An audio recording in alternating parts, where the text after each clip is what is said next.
डालना पड़े तो मजदूरों के गुस्सा के खोलता हुआ कड़ा में चारों डायरेक्टर को उतार करके और इस नंगे रोड पर ले आएंगे। और यही हम लोग का फर्ज है।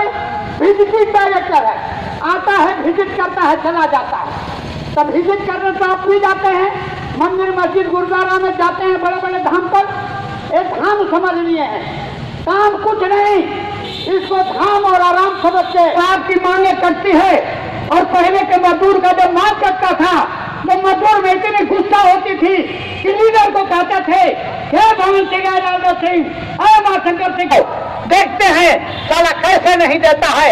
इस तरह का वर्ड मजदूर निकालता था। इसलिए साथियों, आप अपने सीने में यदि आपको मांग को काटा है, उनके कांटों, उनके छाती को कांटों पर रख करके हम चढ़ेंगे। और अंत में 1 मिनट में मैं अपनी बात समाप्त करूंगा। और ये है कि अक्सर मैं कहा करता हूं, और जो लोग रह गए अंदर में उनको बाल बच्चे समेत निकालो, क्योंकि अगला लड़ाई हमारा घोर है। एक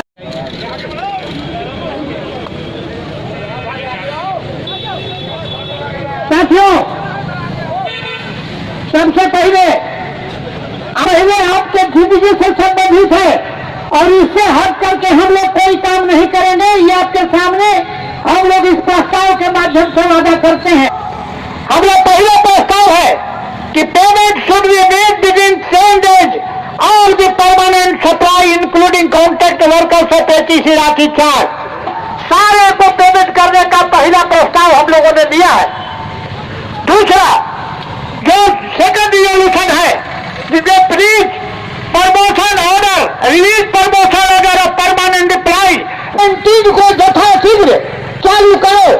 और अगर चालू नहीं कर सकते तो कैंटीन अलाउंस एकदम नगद के रूप में भुगतान हर महीने उसको करो। तीसरा, ठेका मजदूर है हायर सैलरी पर, उनका भी जिस तरह से परमानेंट की कटौती करने का तुमने फॉर्म भरा करके सारा चीज किया, उन सप्लाई और कॉन्ट्रैक्ट मजदूरों को भी अधिक हायर सैलरी पर, अधिक तनख्वाह पर उनका भी मामले चाहिए भेद कर सके और फैसिलिटी प्राप्त कर सके। एक तो ऐसे ही तनख्वाह नहीं है, अगर बीमार पड़े इलाज के बिना में तो तेरी हालत हम खराब कर देंगे। इसलिए ये सही का पैसा होने जा रहा है। उसके पहले हेल्थ इंश्योरेंस जो परमानेंट एम्प्लॉय का है उसका पैसा जमा कर दो। और अगर जमा नहीं किया और हेल्थ इंश्योरेंस अगर खत्म, ये हमेशा चालू रखो, क्योंकि वही जिंदगी का सहारा है। इस पर किसी तरह का इफ्फत लगाने का काम नहीं करो। इनसे मांगो बनवाने का काम देगा और जो पैसा लगेगा आपका केवल मजदूरी देकर के इस कारखाने को नहीं चलाएगा, बल्कि आप मजदूरों समेत इस कारखाने के अस्तित्व का शोषण करने के लिए तैयारी कर रहा है। इसलिए बहुत दिमाग में मत रखिए। और जब तक हम क्या कह रहे हैं, जाओ, हम 10 दिन का टाइम दिया है। दोनों यूनियनों को भावी विधायक प्रत्याशी हैं और एक वो है मानवता विहीन, मान्यता भी चूल्हे भाव में जा रही है। तो उनको भी हम कहना चाहते हैं कि आप जाकर के 10 दिन में ले आओ। काहे आंदोलन बंद कर रहे हो? गाछे कट्ठर और ओछे तेल, अभी वहां से चला भी नहीं है और वो मार फड़फड़ा रहे हैं। इसलिए कि अब वो खड़ा होकर के लड़ भी नहीं सकते, खड़ा होकर के भाषण भी नहीं दे सकते। और दूसरा वाला जो सरकारी रिकॉग्नाइज है क्या भाषण देगा? वो तो बार मिल के आया। अब तो ये लड़ाई अगर शुरू हुई और उल्टा पुल्टा अगर बीजेपी के लोग और बीएमएस के लोग बोलेंगे तो मजदूर उनको वही शौकों में ही पूछेगा कि 10 दिन के अंदर में ले आओ, और नहीं तो ATC संघर्ष मोर्चा के साथ जाओ। हम लोग लड़ के लेंगे, भीख लेकर के नहीं लेंगे।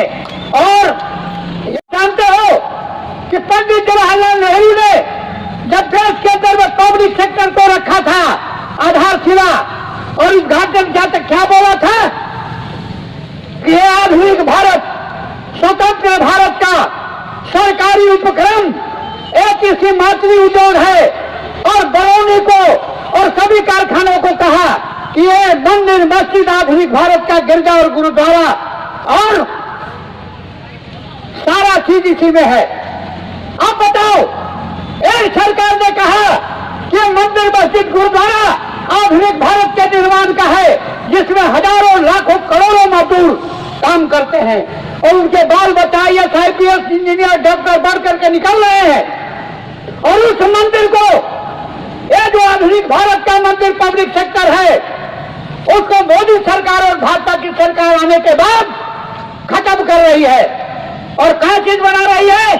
नेहरू बोले कारखाना सरकारी आधुनिक भारत का मंदिर मस्जिद गुरुद्वारा है, और मोदी जी बोल रहे हैं राम मंदिर ही हमारा न्यारा है, इसलिए राम मंदिर बनाओ और इस जितना जो बेकार होगा वो राम मंदिर में जाके भीख मांगेगा।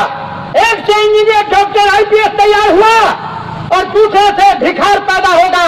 और 14 करोड़ देश की जनता 3 साल में 19 से लेकर के आज तक चौथा साल चल रहा है, 14 करोड़ लोग बेकार हो गए और 70,000 छोटे बड़े कारखाने बंद हुए, पब्लिक सेक्टर 34 बंद हो गए और 26 को सहायता देना बंद कर दिया। प्रबंधन को समय दिया है कि हमको पेमेंट, हमको दो बकाया वेतन, दूसरी बात कि मजदूरों को काम दो, और तीसरी बात कि जितना हमारा इंश्योरेंस है और जो हम कर्जा लेते हैं PF वगैरह वो सबको दो। अगर ये सब काम नहीं हुआ 10 दिनों के अंदर में तो सबसे पहले डायरेक्टर चारों को बाहर निकालेंगे और कहेंगे कि विजिटिंग डायरेक्टर हमको नहीं चाहिए, विजिटिंग चेयरमैन नहीं चाहिए, हमारे लिए सिर्फ एक चेयरमैन दे दो, चाहे एक वो डायरेक्टर दे दो विश्वास की तरह जो अस्थायी रूप से यहाँ रह के चलावे, ये हमको विजिटिंग वाला नहीं चाहिए हैं।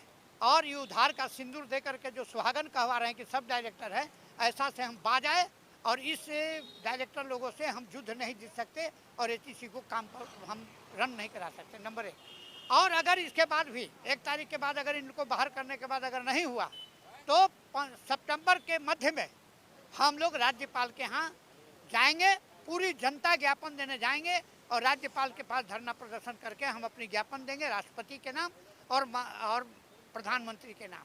तीसरी बात, अगर नहीं हुआ तो ये भाजपा कार्यालय का घेराव सितंबर महीने के अंत तक मास मूवमेंट, जिसमें उसमें किसी भी दल के हों, कोई भी हो, जो HEC बचाने के लिए हमारे साथ चलेंगे। मतलब नारा होगा कि जो घर जा रहे अपनों चले हमारे साथ, और हम लोग BJP कार्यालय पर हमला बोलेंगे। और नहीं तो अगर वो चाहते हैं कि राजपाट चले और उनका वोट मिले, नहीं तो यहाँ से वोट और विदागी सबकी होगी और फिर मजदूरों को जो मजदूर कर्फ्यू लगेगा और फिर इन पर हम लोग पहले 87 और 84 की तरह कार्रवाई करेंगे।